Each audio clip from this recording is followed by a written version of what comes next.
اب آ جائیے قرآن کریم میں یعنی درجہ حفظ میں آپ کے اس ادارے میں کامیاب ہونے والے جو طالب علم رہے ہیں ان کے نام کا اعلان کیا جائے گا۔ اس میں امتیازی پوزیشن سے کامیاب ہونے والے جو طالب علم ہیں سب سے پہلے انہیں کو آواز لگائی جائے گی۔ اس میں امان اللہ بن محمد اسلم ساکن ٹوڑا تشریف لائے۔ اس بچے نے امتیازی پوزیشن حاصل کی ہے۔ ہم نے پہلے ہی آپ کو کہا تھا کہ آپ کے وہ تمام نمبرات جوڑے جائیں گے، ہندی، انگلش اور گنت، اسی طرح اردو کی تحریر، اردو کا پڑھنا، اردو کی تقریر، تمام نمبرات کو ایک جگہ اکٹھا کرنا، اور اس کے بعد جس کے نمبر زیادہ ہوں گے اس کی پوزیشن کا اعلان ہوگا۔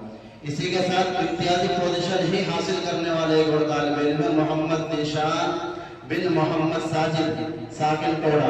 یہ بچہ بھی آئے، آ کر کے اپنا انعام حاصل کرے۔ امتیازی پوزیشن ہی حاصل کرنے والے ایک اور طالب علم ہے محمد ساحل بن محمد فرقان ساکن ٹوڑا۔ اس بچے نے بھی امتیازی پوزیشن سے کامیابی حاصل کی ہے۔ اس کے بعد درجہ حفظ میں 100 پوزیشن پر 2 بچے رہے ہیں۔ ان میں سے پہلے بچے کو میں آواز لگا رہا ہوں جس کا نام ہے عبد الرحمن بن محمد نفیس ساکن پانی پت ہریانہ۔ اس بچے نے درجہ حفظ میں 100 پوزیشن سے کامیابی حاصل کی ہے۔ درجہ حفظ میں 100 پوزیشن سے کامیاب ہونے والا ایک اور طالب علم ہے محمد محسن بن نور محمد ساکن ٹوڑا۔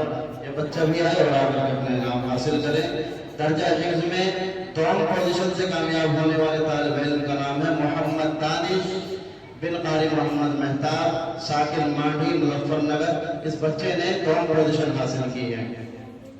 اب درجہ حفظ میں اول پوزیشن سے کامیاب ہونے والے طالب علم کو آواز لگائی جائے گی جس کا نام ہے زین العابدین بن محمد حسین ساکن ٹوڑا۔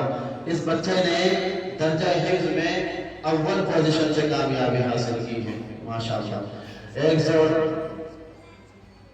اس مدرسے میں یہ سمجھئے کہ جتنے بھی سبجیکٹ آپ کے تھے ان سب کے نمبرات ملا کر اس بچے نے اس مدرسے کا ٹاپ کیا ہے۔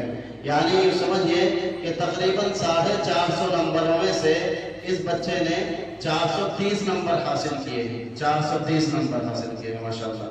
دعا فرمائے اللہ رب العزت اس بچے کو اور آپ تمام بچوں کو جو ہے دین کے داعی اور دین کے شہدائی اور دین کے سچے سپاہی بنائیں اور مزید محنت کرنے کا جذبہ اور شوق عنایت فرمائیں۔